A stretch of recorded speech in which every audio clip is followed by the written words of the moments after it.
Hello and welcome to episode 12 of the Aha Moment. Elizabeth and I are here today to talk about the real reasons that you're having trouble recruiting. Yes, and a little teaser, spoiler alert, it isn't them, it's probably you. It's probably you. Yep. Yes. So we're going to talk about that today. And so our recruiting aha moment is that you need to be taking a different look at your recruitment process, start to finish, from even before somebody clicks on the apply button to after they're already in the door at the organization. So we're going to talk a little bit about that. And the springboard that we're using for the conversation today is actually the SHRM 2025 Talent Trends Report, which came out several weeks ago. And so there's some statistics in there that we'll share with you, some good information, and then we're going to talk a little bit about how to reapproach your recruitment process and make it better. Absolutely. And for those of you who don't know what SHRM stands for, it's a Society of Human Resource Management. They have a lot of great resources. And like Amanda said, that's a springboard that got our wheels turning for what we know that you, our listeners, would love to hear. Absolutely. So let's jump in. Let's do it. All right. So first, a little bit about the report. So some great information in that report. If you are a SHRM member and you're able to access it, I highly recommend you taking a look at it. Some great data in there. But some of the numbers that really jumped out at me, of the organizations who were interviewed or surveyed for this study, 69% of them said they're still struggling to fill full-time roles. Wow. I believe it was 51% of them said that they're seeing lower application numbers. Not surprised. Ghosting is way up. Yes. You know, candidates are signing up for interview times and then just never showing up. And listeners, let me just clarify, we have even seen this. We have. And it's not, if you're listening to this and thinking, oh yes, it's the young kids, it's the entry-level roles. No, we've been seeing it with executive level roles. Mm-hmm. Yep, it's happening across the board for Yes. sure. So while we may not necessarily be in the same type of hiring crisis that we saw, during the pandemic and just after the pandemic, things look a little different now. There's definitely still struggle. Yes, yes. And we definitely see that as well. When we talk about the struggle we see, I'm just going to share one observation. Please. And a lot of times when I have friends who work in business and they talk a little, I have a husband who works obviously in a leadership role as well. Lots of people in our lives, as I'm sure for you as well as our listeners, have positions where they have to hire. Mm-hmm. And it's interesting because oftentimes we'll ask, well, what have you done to try to find the right candidates? And what you playfully call post and pray Mm-hmm. seems to be the most common strategy. Mm-hmm. Yes. Just post the job on the job board and cross your fingers and hope for the best. Yes, exactly. Exactly. Yeah. There's so much more to it. So much more to it. Just like if you're going fishing, you're not going to use the same old worm Mm-hmm. all day long. Yep. You're going to do different things. It definitely has to be, by it, I mean recruitment truly does need to be looked upon as a strategic function and Yes. not a check the box task. Absolutely. No question. So there's really, I think, kind of three key areas that are challenging for a lot of organizations, and those are supply, skills, and salary and benefits. Absolutely. So supply, you can't hire from a pool that doesn't exist, and we're True. seeing that a lot. We hear that a lot from clients. Oftentimes, that's what drives them to our doorstep. Absolutely. Is we're not getting the candidate pool that we need. Our applications are down. We're just not reaching the people that we need to reach. Mm-hmm. So what comes to mind here is the prospect of building the pool Right. that you need. Yes. So can you talk a little bit about that? Absolutely. I would love to talk about that. So I am a huge believer in having any organization, whether you're a tiny little organization of only 10 to 20 employees or a very large corporation with tens of thousands of employees, it's very important that you take the time to put together your talent strategy. Mm-hmm.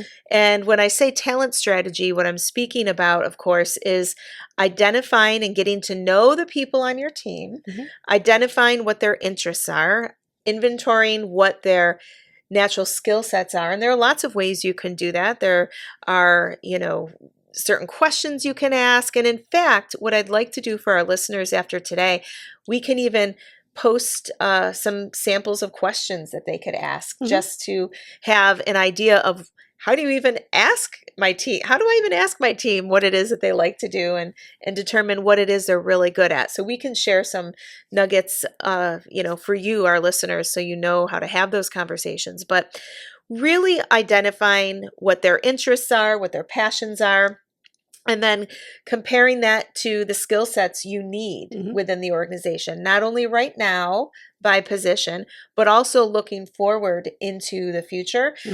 Identify what gaps exist, and then put a plan in place to develop your team. Or identify the people who you need to hire from the outside because the gap is too wide, or you don't have time to, fill that gap in a very intentional way, whether it be through training or coaching, or, just maybe sending your team out for, additional coursework if they're certified, to get certified in a particular area that would help them in their role, whatever it may be. That's what I'm talking about. And that's what I believe you're talking about when you say build your talent. And I think the other part of this equation when it comes to building the supply side is sourcing, right? So it's looking huge. for those passive job seekers. And when we say passive job seekers, I think sometimes people hear that and they think, well, why would I want somebody passive? That's not what we mean. We mean somebody who's not actively looking for a job right now. Right. But if they were contacted about an opportunity, would at least be willing to hear a little bit about it and might be willing to consider it. So that's an important part. And I think as we're consistently hearing from clients and from, just organizations in the community, we're not seeing the applications that we used to.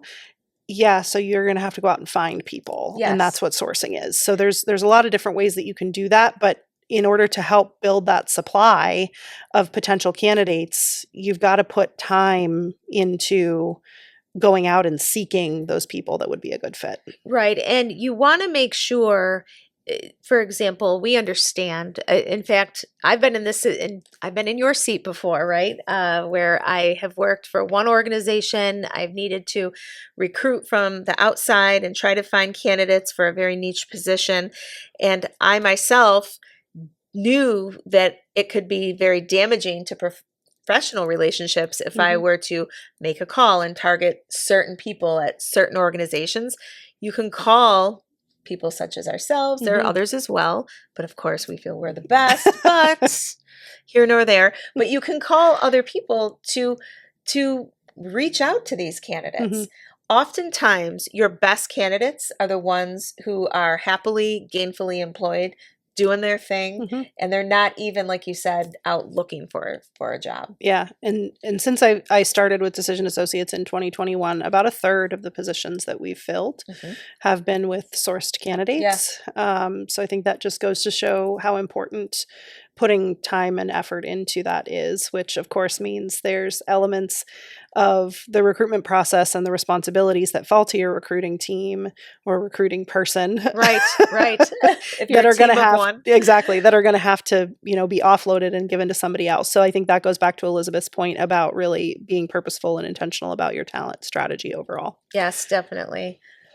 So skills is another area you touched on this, hiring for potential, training for performance, I think is something that is becoming increasingly more important. It is increasingly more important because I can think of 100 different examples, just even in the past, hundreds of examples throughout my entire career, but just in the past 7 years since I've been here, I bet you 100 different examples of situations where we've worked with clients who initially thought, oh no, there's nobody out there who I can find to check all these boxes. And then we get them to reframe their thinking. Well, I wonder if you could think about it from the vantage point of hiring somebody who has the right behavioral temperament, somebody who is going to be a fantastic cultural fit and has what are the most basic skills the person must have, which, oh, by the way, I'm thinking back to the 90s when I first started working out of college. And I remember working as a recruiter, and we said, nope, they have to have this degree, that degree, X number of years of experience. Well, you don't have that luxury anymore. And to be honest, I think it's smarter to do it differently, even if we did have the luxury, because why is it? Think about the people that don't work for your organization or you've had to let go. Why doesn't it work 9 times out of 10? Because of the behavioral fit, because of the cultural fit. So hire for potential, and you can always upskill them. Train them for the performance side. Exactly. Train them for the performance. Absolutely. And then salary and benefits is the third area where people consistently seem to struggle. And so I think, especially with the nonprofit organizations we work with, they're working with limited budgets, and small businesses too. It becomes a factor of, we can only pay so much. So how do we compete with, a huge Fortune 500 company that can, pay really well and have amazing benefits? How do we attract the top talent as well, knowing that we're never going to be able to offer a salary that is that competitive? Absolutely. And to that, I would say, how many times have you heard me say this to clients? Don't negotiate against yourself. Don't take yourself out of the race because you're projecting and you're mind reading what the candidate or prospective people who might be interested in your role, what they are probably thinking. The fact remains, there are many different things that candidates place importance on, right? Believe me, we've seen it time and time again. There are candidates who are so unhappy in their position that they're willing to leave a higher paying position to join a different organization because there are other benefits and total rewards that mean a lot more to them. Yes. Right? So it's not always just the paycheck. For example, flexibility. And I know some of you, when you hear the word flexibility, you're bristling and you're thinking, I don't want anyone to work from home. I'm not even necessarily talking about that. Yeah. Flexibility in terms of, we have this here, flexibility in terms of, hey, I want to go watch my daughter in a play at school. No problem. Have at it. Right. Flexibility in terms of, hey, I need to take this call for this particular meeting from the road because I'm traveling with my son to go check out colleges. Fine. Don't be so rigid that it makes it difficult for people to do what their number one priority is, which is to live their lives, just so they can fit into your overly rigid demands. Yes. Does that make sense? It does. And I think there's, it's a perfect example of a situation that I was talking with someone recently about. They were applying for a position and it was a salaried role, and they were the potential employer was asking if they would also be available, nights and weekends to be on call to address work. And their response was, well, first of all, it's a salaried position, so you're paying me for a set number of hours a week. So would I be able to flex my time? Yes. So if I'm not busy during the day, I can step away and take care of some things at home if I'm going to be, working in the evening and on the weekends. Right. And so being aware of that, what are you asking people to do? Because remember, and we've said this on many episodes before, the people that you employ are they're whole humans. They are. They're not robots. They have lives outside of work. They have families outside of work. They have responsibilities outside of work. Yes. And so it's not fair to expect, nor is it realistic, to expect that someone would dedicate 100% of their waking hours and some of the hours that they should be sleeping to working and not have that flexibility to be able to take care of the things that they need to take care of in their work outside of work life. Absolutely. And another thing too that I think is really, really important is for your employee who works there or prospective candidate, right, to be able to see, they're going to watch, they're going to see how you speak to the people who work there. They're going to watch how people interact. And you might be thinking, well, I'm hiring for a virtual position, so they never actually come here or meet people in person.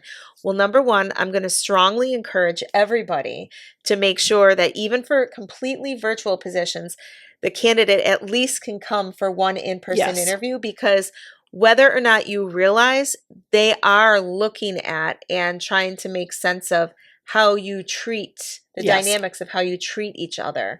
That is something people are looking for sure, in a position. But yes, remembering that they are human beings with real human needs, and just treating them as such. Yeah.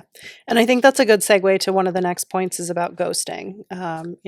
We hear it a lot from different organizations of all sizes, of all industries. This seems to not be specific to one industry, one type of role, one type of company or organization. It's across the board, right? So I think there's a few different things that cause candidates to ghost. Yes. I think one of the biggest ones that's easily within an employer's control, and I say easily because it is actually easy if you're intentional about it, right?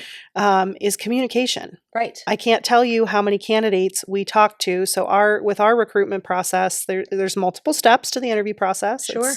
There's typically 3 to 4 interviews. And so the thing that I think sets our process apart and that we constantly get feedback from candidates on is the level of communication you provide.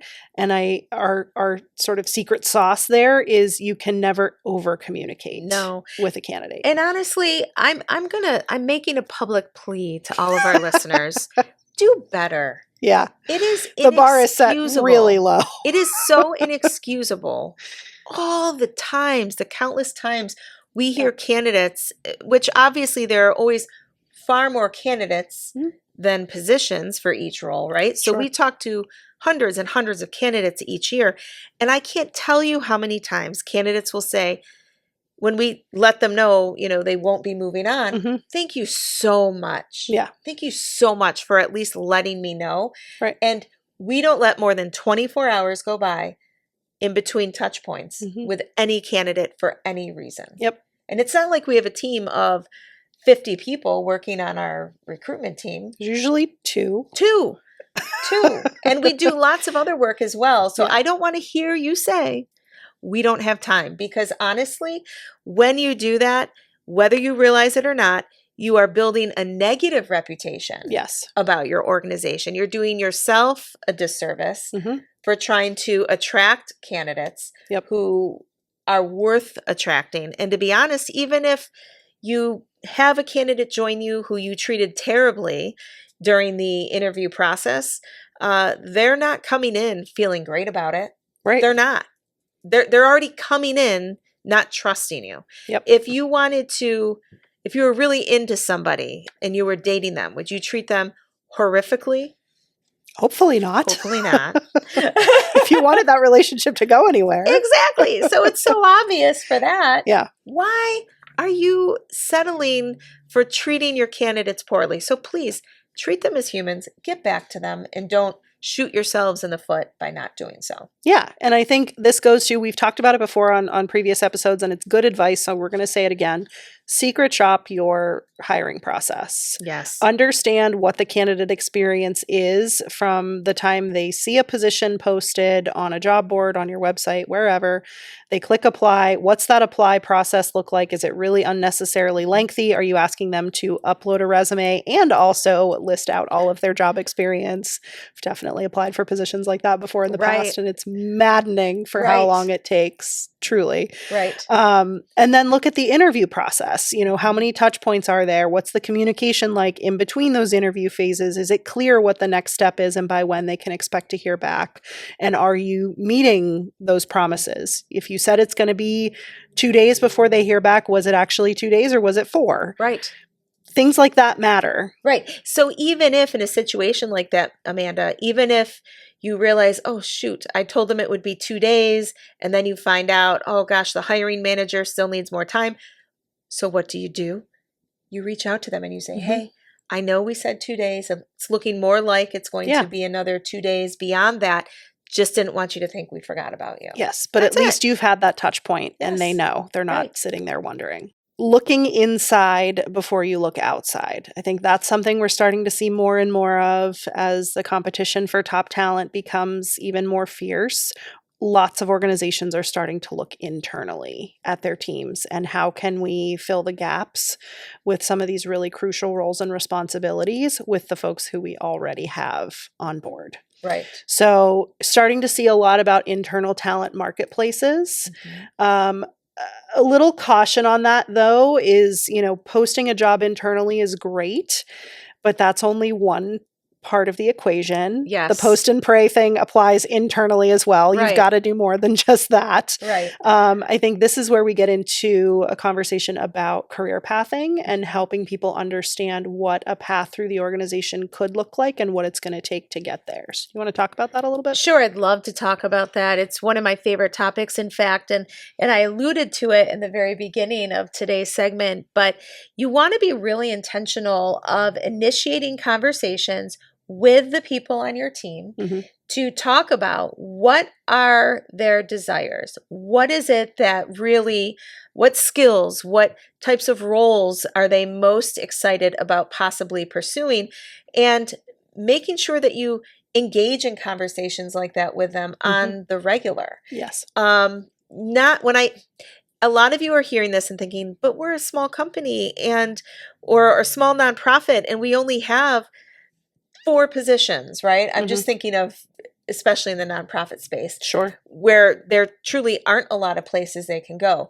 Again, expand your mindset, expand your thinking. Mhm. Don't assume and negotiate against yourself with your internal candidate pool that, oh, we don't really have anything to offer them. So, and I can't promise them anything. So I'm just going to avoid having the conversation Mhm. altogether. No, career pathing is also about understanding what their desires and needs are and strengths and skill sets so you can figure out how to give them projects and work Mhm. within their current role, Yep. right? That really speaks to that. I'll even use you as an example, Amanda, Sure. because we're not, a consulting firm with hundreds of employees. No, we're a small but mighty team. Mhm. We have just shy of 15 people who work with us. And if you think about the evolution of your position from when you joined to where it is today, Mhm. it really does speak to this. So, It do you does. want to maybe give from the perspective of an employee Yeah. in a smaller organization? Mhm.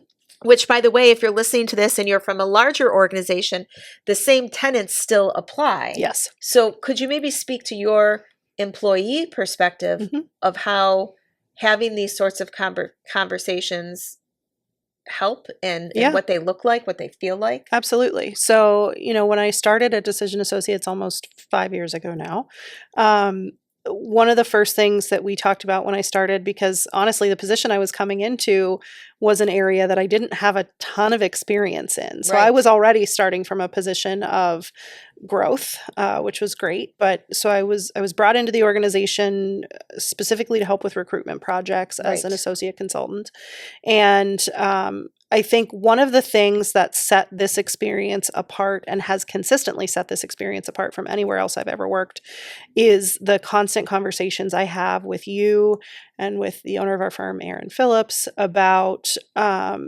what are the things that I do that I really enjoy and that I'm really good at, and what are the things that I'm not doing where I think I can add value and, maybe dive into a little deeper. So we started having some conversations about that as it related to the processes or frankly lack thereof that we Right. had documented for how we deliver certain services and how we do some things internally. And so that was a great conversation for us to have around, hey, we don't have anybody in a project management role. Amanda likes project management. Mhm. Maybe this is something that she would be interested in doing. So we had, several conversations about what could that look like, and was that something I was interested in doing, and how does that fit in with the other responsibilities that I was having, and what responsibilities would we take off my plate to make a little more room for the project management side of things. And so been in the project manager role now for 2 years. Yeah, I was just going to say about 2 years. Yep. So, but that's a path that I don't think any of us knew really could exist Right. in the way that it looks today. When I first started, it wasn't something that we had talked about or really thought about. But again, that open-mindedness, I think, between you and Aaron and realizing where the need was for the firm Mhm. and having somebody that was interested in, moving in that direction Right. from a training standpoint. Right, absolutely. And so, as you heard, just for our listeners, as you heard from what Amanda just shared from the employee's perspective, it's not like we felt as though, as her managers, it's not Mhm. like we felt as though, well, we can't even talk about it or have these conversations until we have the perfect career path, the Right. perfect career. No. So that's why we want to share with you after today, after you listen to this, and we'll make sure that where would we share that? We'll share it with the social media posts on LinkedIn, and we'll Okay. put a link to it in the Spotify episode description. We'll share with you almost a bullet pointed script of the types of questions you can ask, Mm-hmm. so that you can actually take the responses and know how to apply them to the opportunities Yes. that exist within your organization. So just another way of making sure that you're looking at building your talent pool from within. Yes. So then the last piece is culture. Yes. I think this is an area where a lot of organizations also fall short. They've got the really nicely designed page on their website that talks about their culture and maybe some banners throughout their physical location that have their core values and things like that. But are they really reflecting their culture through their hiring process? And a lot of times the answer to that question is no. I'd say the vast majority of the I'm going to say 95% of the time the answer is no, and I bet you that's even higher. Yeah, you're probably right about that. So what does that automatically set the stage for? It sets the stage for the candidate, who, by the way, is doing their research. Oh, yes. Even for more entry-level positions, even for recent college graduate positions. Yep. Trust me, they're checking you out. They're checking you out Absolutely. on social media. They're checking you out on, Glassdoor to see what the reviews are. Mm-hmm. And they want to see, how are you showing up as an organization? Yes. Definitely make sure that it's not just something that is a poster or a banner up on the wall, Mm-hmm. or looks really, really cute and snazzy on your website. I can't believe I just said snazzy. My mother, who was born in the 1930s, said snazzy. You get my drift. Make sure it's not all about the sizzle, but you actually have substance in terms of behaviors to support that and show it. Exactly. Yes. Every time, every touch point. Truly every touch point. And I think this is an opportunity where leveraging your current team becomes a great idea. So, do you have an understanding? Because when people are looking to apply for different positions, one of the first things that they do is figure out who they might know who works there. Yes. And they go to that person, they say, hey, what's it like to work there? Right. Do you know what your employees are saying in answer to that question? Right. And if you're not putting intention into making sure that that response is positive and reflects your culture, reflects your core values and your mission, if that's not happening, you've got work to do, friends. Yes, you have lots of work to do. And again, you might be hearing this, if you're a leader, you might be hearing this episode and think, oh, ain't nobody got time for that. Yeah. But you do. You have to have time. You've got to make the time.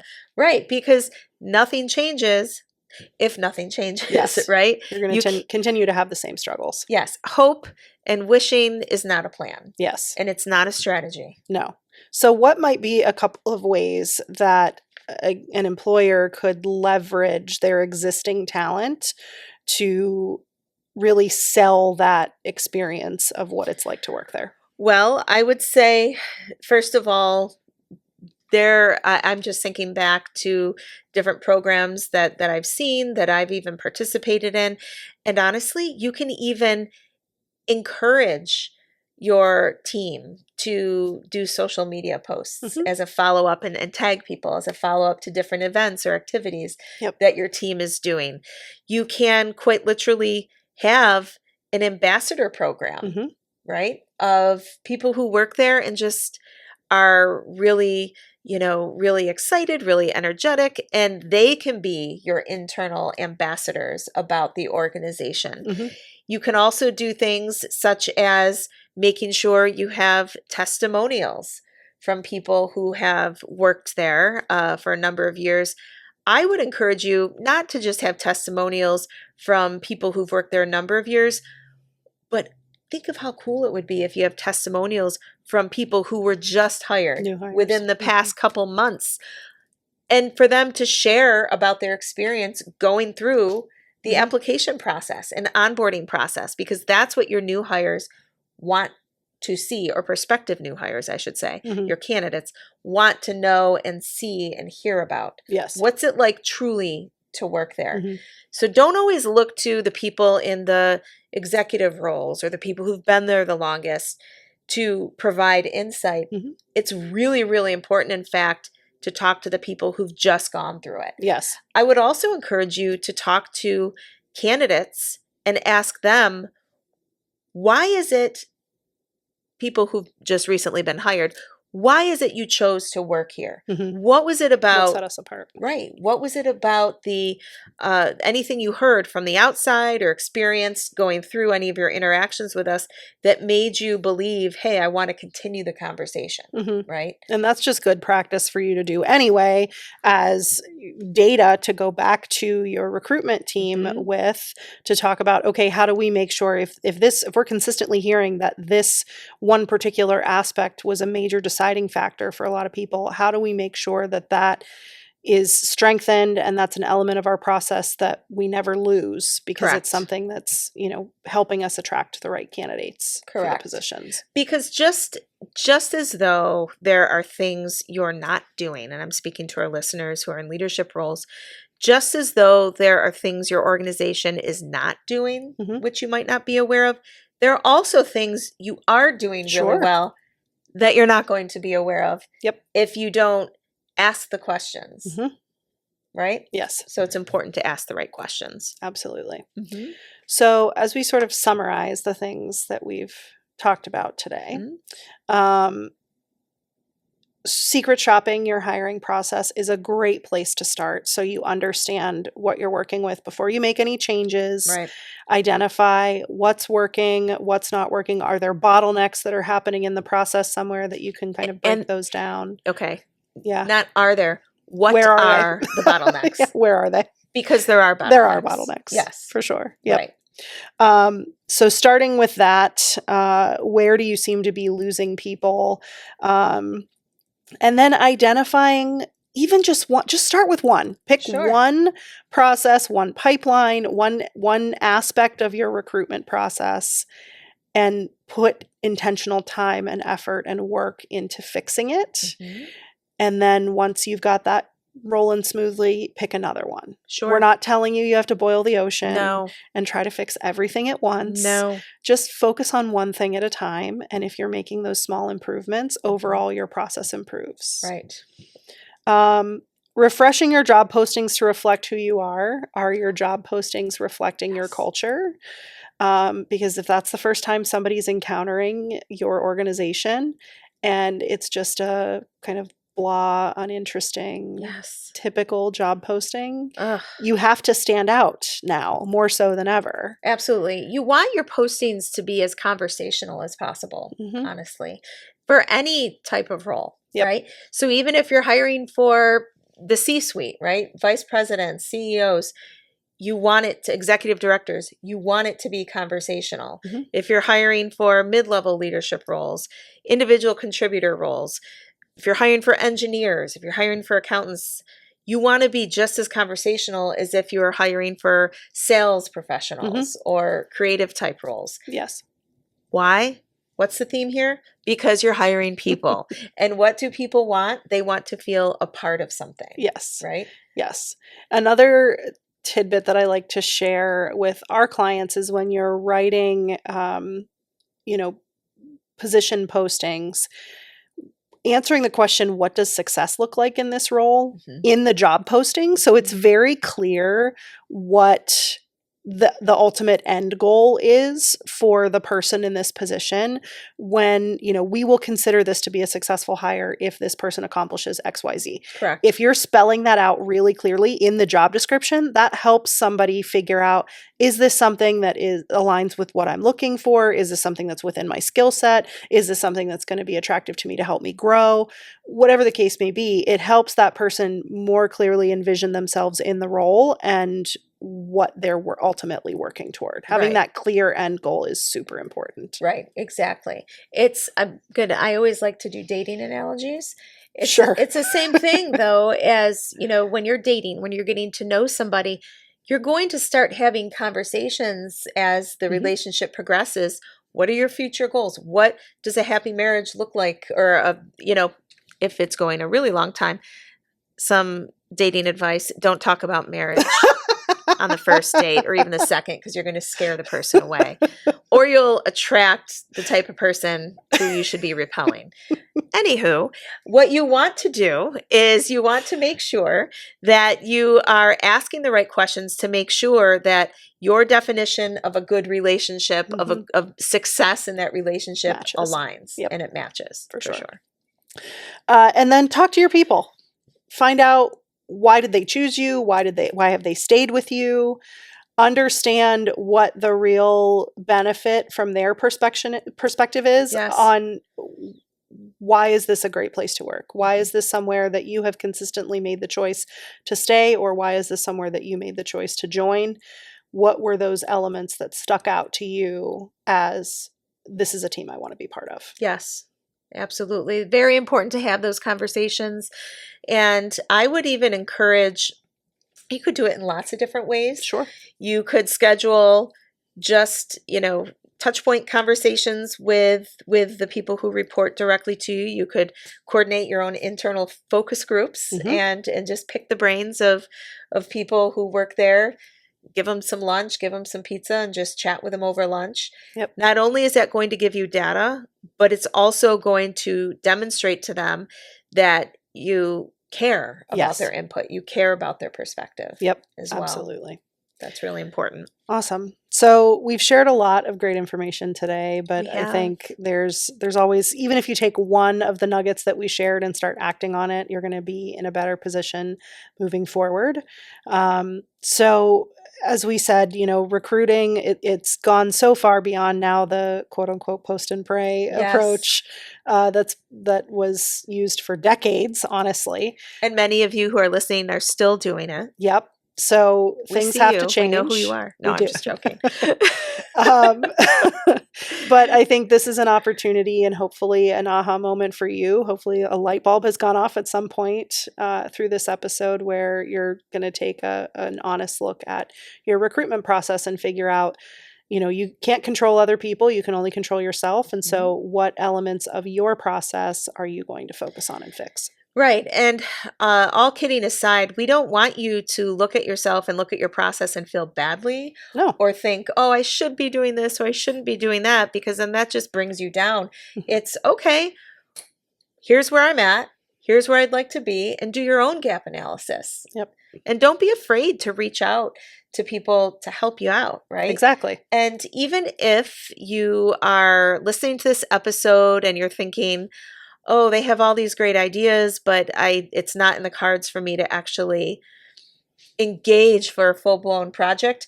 I'll tell you, Amanda and I love talking about these topics, and we would love to even just chat over a cup of coffee. Yep. Wherever you are in the world. We would, if you're local, we can meet you for coffee. If you're not local, we can meet you for a virtual coffee. Yes. Whatever it is, we love talking about this topic. So I would encourage you to pick the brains of not only us, but anyone you know who might have a skill set to help you in the gap areas you identify. Exactly. Yep. So this brings us to the end of episode 12. Can you believe it? No, I cannot believe it. Time flies. It does fly. It does. So great to have an opportunity to sit and chat with my co-host, Elizabeth Cipolla. I'm Amanda Kaczurka. We are team members here at Decision Associates. And thank you again for joining us for episode 12. Next episode is going to feature a fantastic guest that we're both very excited about. Her name is Erin Green. She is the owner of Verify Services. She's also a Profit First financial consultant. And Erin's going to be talking about leaning into fear for the purpose of growth. And that's something Erin has done many times over. Yes. So I'm super excited for that episode. It's going to be great. Yes. One of my favorite things, which Amanda can attest to, is asking the people who report to me what scares them the most and then saying, perfect, guess what you're going to be doing? Yep. So that's what Erin's going to be talking about. So be sure to join us for the next episode. You can subscribe on Spotify. You can also check us out on LinkedIn at Decision Associates. Our website is decisionassociates.net. For my co-host Elizabeth Cipolla, I'm Amanda Kaczurka. Thanks for listening. Thank you.